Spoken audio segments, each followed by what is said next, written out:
Setiap hal yang berkaitan dengan tradisi suatu daerah pasti dibarengi dengan keyakinan, baik itu terhadap suatu benda atau wujud lain. Sehingga kerap kali yang menjadi penyelamat ialah keyakinan itu sendiri. Adil Kak Talino, Bacuramin Kak Saruga, Basengat Kak Jubata. Pada suku Dayak, selain makanan pokok, beras menjadi salah satu yang sangat bermakna dalam kehidupan masyarakat adat, khususnya di salah satu wilayah adat di Kalimantan Barat. Maka dari itu, banyak cerita-cerita tentang beras, baik tentang asal-muasal hingga menjadi simbol yang mempunyai fungsi tertentu dalam adat istiadat suku Dayak.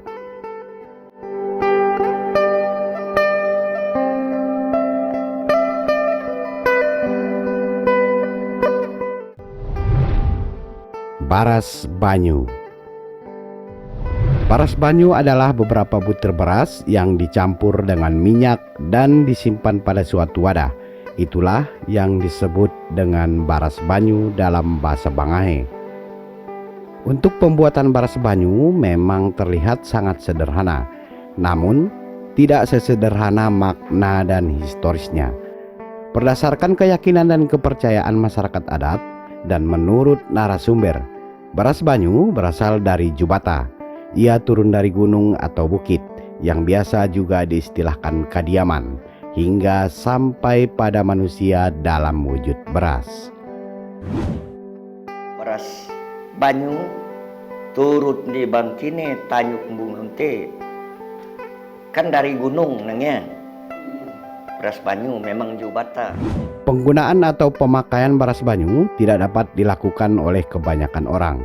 Biasanya baras banyu hanya digunakan oleh pendoa atau biasa diistilahkan pengantar atau panyangahat dalam bahasa Bangahe.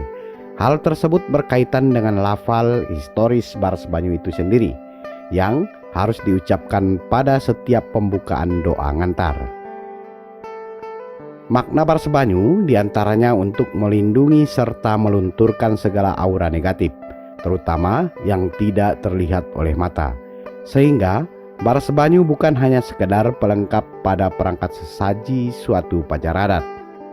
Namun baras banyu adalah bahan utama sesaji dalam setiap upacara adat tertentu. Diantaranya pada upacara adat di ladang, upacara adat gawe, baik panganten maupun gawe sunat, serta beberapa upacara adat lainnya. Penggunaan baras banyu sudah ada sejak zaman nenek moyang orang Dayak hingga saat ini, dan baras banyu adalah sesaji yang tidak dapat digantikan dengan apapun. Gali ada miang diki, gali ada nak tantu nak katawan, nak ngalenso ngaminyak, nak ngakas ngeladak negi beras banyunya. Nah, tujuannya. Baras kuning.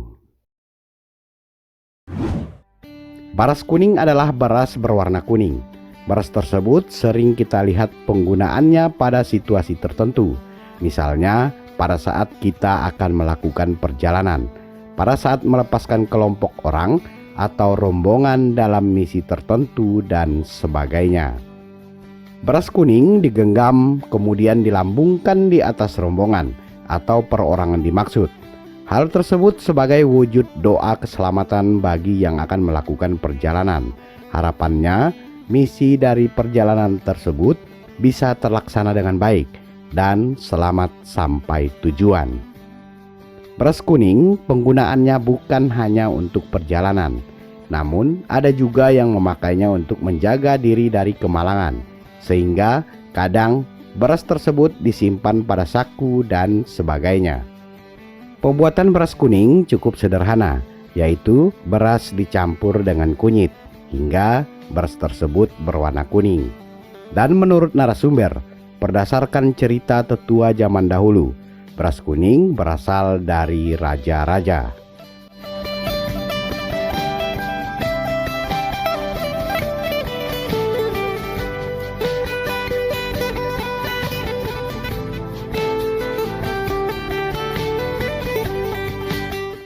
jelmaan manusia.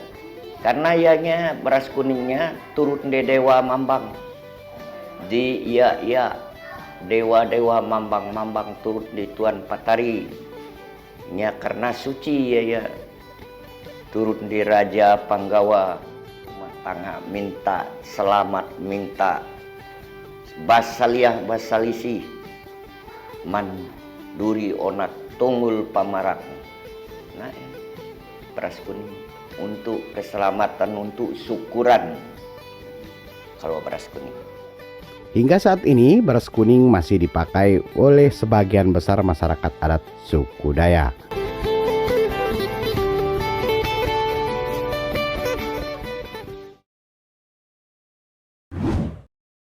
Baras ijo.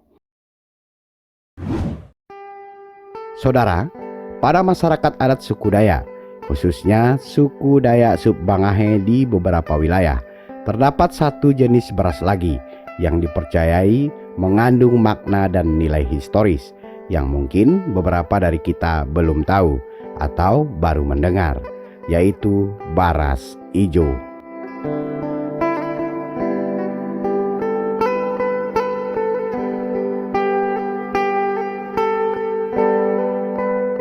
Baras ijo adalah beras yang dicampur dengan beberapa kikisan benda antik dan keramat, kemudian dimantrai dengan doa tertentu hingga dinamakan baras ijo. Tidak seperti namanya ijo atau hijau, baras ijo tampak seperti beras biasa atau tidak berwarna hijau. Namun untuk membuatnya, baras ijolah yang paling sulit. Salah satunya sulit untuk mendapat bahan pembuatannya. Baras ijonya nya nasal no diri Dayaknya.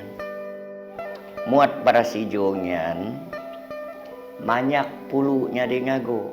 Pahar dikikis pulu, lela dikikis dicampur badil, langke semalap mau, pego dikikis semua yang kau muatnya.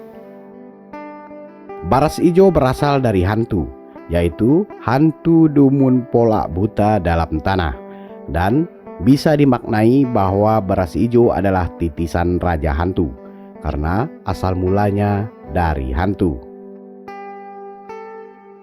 Kegunaan baras ijo menurut narasumber diantaranya untuk menjaga tubuh, rumah, kebun atau ladang, serta usaha kita dari segala macam ancaman, baik yang terlihat maupun tidak terlihat oleh mata kita.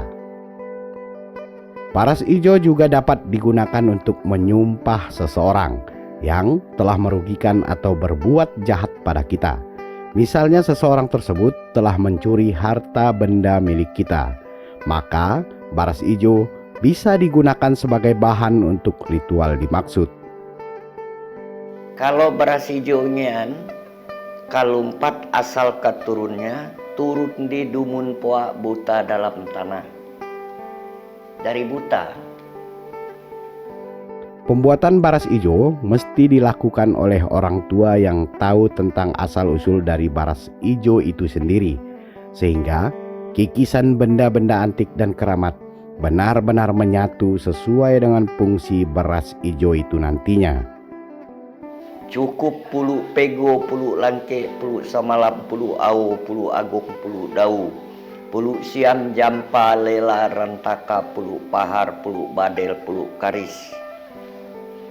Nah, untuk ninik rumah tangga tempat kediam, untuk ninik nyawa sengat badan tubuh manusia, untuk ninik pagawe pajot umat tahu sendiri. Nah, ya gunanya. Saat ini baras ijo sudah sangat sulit didapati karena bahan untuk membuatnya lumayan susah dijangkau. Selain antik dan keramat, bahan-bahan tersebut sudah sangat langka. Baras ijo biasanya dibuat pada saat upacara adat gawe, sehingga hanya orang-orang tertentu yang masih menyimpannya. Berdasarkan historisnya, baras ijo telah digunakan dari zaman nenek moyang orang Dayak, Dan menurut narasumber, beras hijau adalah yang paling tua.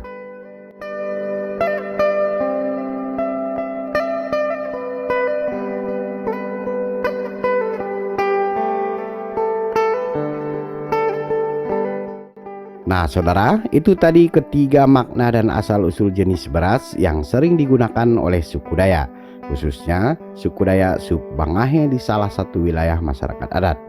Ikuti terus tayangan-tayangan menarik dari channel ini. Beri dukungan dengan menekan tombol subscribe. Sukai dan bagikan kiranya menarik. Silahkan berkomentar bila ada pendapat atau saran. Salam hormat dan sampai jumpa di video selanjutnya. Adil Kak Calino, Bacuramin Kak Saruga, Basengat Kak Jubata.